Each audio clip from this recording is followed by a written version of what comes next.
When I heard track Rock You, um, I thought it reminded me if you maybe have influences from crews like Helmet or Primus. You ever heard of them?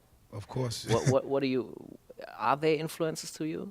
um, of course, I'm familiar with Helmet and Primus, but uh, that particular tune, no, maybe indirectly they did influence me. You know what I'm saying? But that wasn't, what I had in mind when I was going into the recording process for the joint. Yeah. Okay, to the drum sounds. At this time, every track has a own sound for the drums, so it's like, I will not say like a normal hip hop record, but you know what I mean. What was that about? Because back in the days, there was this typical Questlove drum sound. Yeah, where's that sound? I mean, on the real, the typical Questlove sound is a sound of reinvention.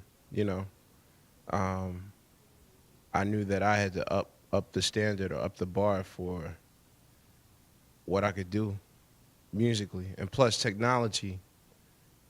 With each year that goes by, or with each album that goes by, usually at this rate it's like 2 years for an album.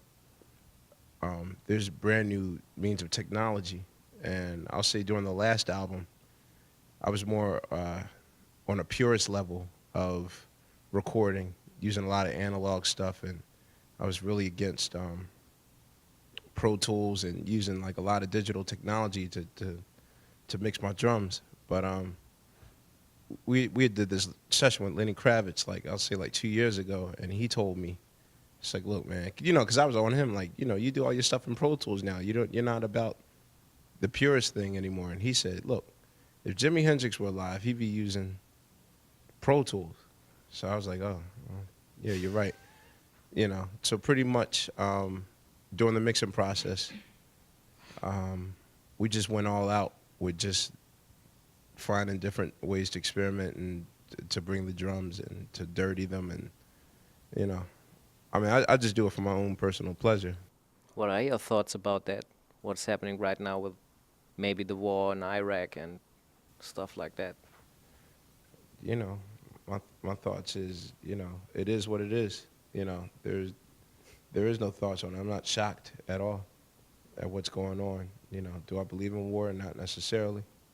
But I'm not shocked at any events that have happened in the past 2 years. Not at all. That's hard if you're not shocked. I mean, it's like that you're expecting those kind of shit. Totally. I mean, black people, like there's a difference. There's a different mentality between how black Americans think and other Americans. A lot of people are shocked, like, oh, this is happening to us, and but pretty much there's black people live under terrorist regime all the time. It's just not called terrorism. Police harassment, that's terrorism. Living in subpar conditions when rats are crawling over your body, no heat, no water, bad sewage system, that's terrorism. You know what I mean? But people don't call it as such because I don't think it's only terrorism when